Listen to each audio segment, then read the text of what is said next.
मेरे प्यारे देशवासियों, हमारे देश में ऐसी एक आदत बन गई थी स्वभाव से, हम देश को कम आंकना, देश के प्रति गौरव के भाव का अभाव होना, ये पता नहीं क्यों हमारे जहन में घुस गया था। और हम तो कभी कभी तो लेट आए तो कहते थे इंडियन टाइम, शर्म के साथ हम बोल देते थे। देश को इन चीजों से हमने बाहर लाने में सफलता पाई है। किसी जमाने में कहा जाता था अरे खिलौने भी बाहर से आते थे, वो दिन देखे हमने। आज मैं गर्व से कह सकता हूं कि मेरे देश के खिलौने दुनिया के बाजार में अपनी धमक लेकर के पहुंच रहे हैं। खिलौने हमारे एक्सपोर्ट होने शुरू हुए। तो एक जमाना था हम मोबाइल फोन इंपोर्ट करते थे, आज मोबाइल फोन का मैन्युफैक्चरिंग का इकोसिस्टम बना है, एक बहुत बड़ा हब बना है, और आज हम मोबाइल फोन दुनिया में एक्सपोर्ट करने लगे हैं। ये भारत की ताकत है। साथियों, भविष्य के साथ सेमीकंडक्टर जुड़ा हुआ है, आधुनिक टेक्नोलॉजी जुड़ी है, एआई जुड़ा हुआ है। हमने सेमीकंडक्टर मिशन पर काम शुरू किया है। हर उपकरण में मेड इन इंडिया चिप क्यों न हो, क्यों ये सपना मेरे देश का नौजवान देखे। टैलेंट यहाँ है, सारे इस प्रकार के रिसर्च काम हिंदुस्तान में होते हैं, तो अब प्रोडक्शन भी हिंदुस्तान में होगा, सेमीकंडक्टर का काम भी हिंदुस्तान में होगा, और हम एंड टू एंड सॉल्यूशन दुनिया को देने की ताकत रखते हैं, और हम उसको साथियों, एक जमाना हमने देखा है 2G के लिए हम कैसा संघर्ष करते थे। आज हर उपकरण में हम देख रहे हैं हम तेजी से आगे बढ़े, और 5G जिस तेजी से पूरे देश में रोल आउट हुआ, हिंदुस्तान के करीब करीब सभी क्षेत्रों में 5G पहुंच गया। वो विश्व में तेज गति से 5G पहुंचाने में हम आगे रहे। और देश साथियों, मैंने कहा हम रुकने वाले नहीं हैं। 5G पे रुक जाना हमें मंजूर नहीं है। हम 6G पर अभी से मिशन मोड में काम कर रहे हैं, और विश्व में हम उसमें भी अपनी धमक जमाएंगे, ये मैं विश्वास से कहता हूं। मेरे प्यारे साथियों, डिफेंस सेक्टर हमारी आदत हो गई थी। डिफेंस बजट कितना ही क्यों न हो, लेकिन कभी को सोचता नहीं था कि डिफेंस बजट बढ़ा तो जाता कहां है। डिफेंस बजट विदेशों से खरीदी में चला जाता था। अब हम चाहते हैं हम आत्मनिर्भर बने, और मैं हमारी डिफेंस फोर्सेस का हृदय से धन्यवाद करता हूं। उन्होंने हजारों ऐसी चीजें लिस्ट कर दी है। उन्होंने तय किया है कि हम विदेश से नहीं लाएंगे। राष्ट्र के लिए जीना क्या कहते हैं, ये हमारे सेना के जवानों ने दिखाया है, और उसके कारण डिफेंस के सेक्टर में हम आत्मनिर्भर होते चले जा रहे हैं।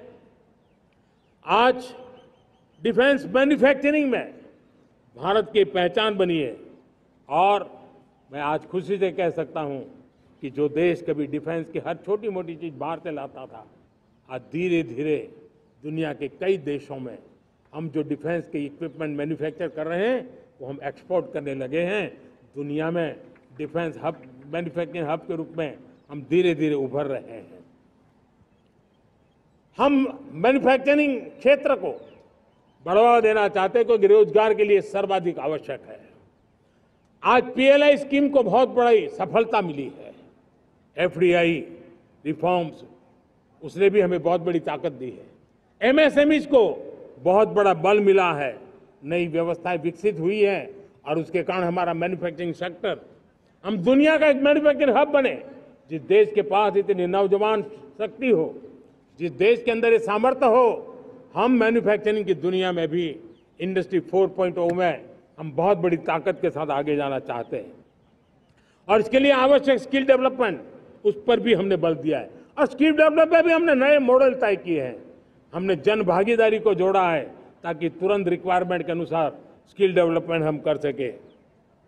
और मुझे विश्वास है, मैं लाल किले की प्राचीर से कह रहा हूं, वो दिन दूर नहीं होगा जो भारत इंडस्ट्रियल मैन्युफैक्चरिंग का हब होगा, दुनिया उसकी तरफ देखती होगी।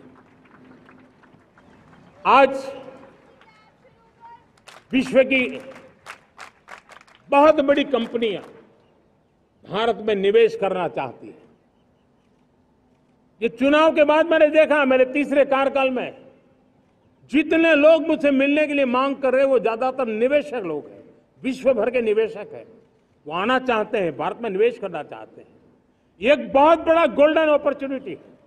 मैं राज्य सरकारों से आग्रह करता हूं कि आप निवेशकों को आकर्षित करने के लिए स्पष्ट नीति निर्धारित कीजिए, गुड गवर्नेंस का आश्वासन दीजिए, लॉ एंड ऑर्डर सिचुएशन के लिए उनको भरोसा दीजिए। हर राज्य एक तंदुरुस्त स्पर्धा में आगे आए। राज्य के बीच निवेशकों को खींचने के लिए स्पर्धा होनी चाहिए, निवेशकों को लिए, ताकि उनके राज्य में निवेशक आएंगे, उनके राज्य के नौजवानों को स्थानीय रूप से अवसर मिलेगा, रोजगार का अवसर मिलेगा। नीतियों में परिवर्तन लाना चाहिए, तो ग्लोबल रिक्वायरमेंट के अनुसार नीतियों को राज्यों ने परिवर्तित करना चाहिए। लैंड की आवश्यकता है तो राज्यों ने लैंड बैंक बनानी चाहिए। गुड गवर्नेंस सिंगल पॉइंट पर काम करने के लिए राज्य जितने प्रोएक्टिव होंगे, जितने ज्यादा प्रयास करेंगे, जो निवेशक आ रहे हैं वो कभी भी वापस नहीं जाएंगे। सिर्फ भारत सरकार से काम ये होता नहीं है, राज्य सरकारों की बहुत बड़ी आवश्यकता होती है, क्योंकि जो भी प्रोजेक्ट लगने वाला है उस राज्य में लगने वाला है, उसको हर राज्य के साथ रोजमर्रा का काम पड़ता है। और इसलिए मैं राज्यों से आग्रह करूंगा कि जब विश्व पूरा भारत की तरफ आकर्षित हो रहा है, विश्व पूरा भारत में निवेश करने के लिए प्रतिबद्ध हो रहा है, तब ये हमारा दायित्व बनता है कि हमारी पुरानी आदतें छोड़ करके स्पष्ट नीति के साथ हम आगे आए। देखिए, आपको परिणाम अपने राज्य में दिखाई देगा और आपका राज्य भी चमक उठेगा, ये मैं आपको विश्वास देता हूं।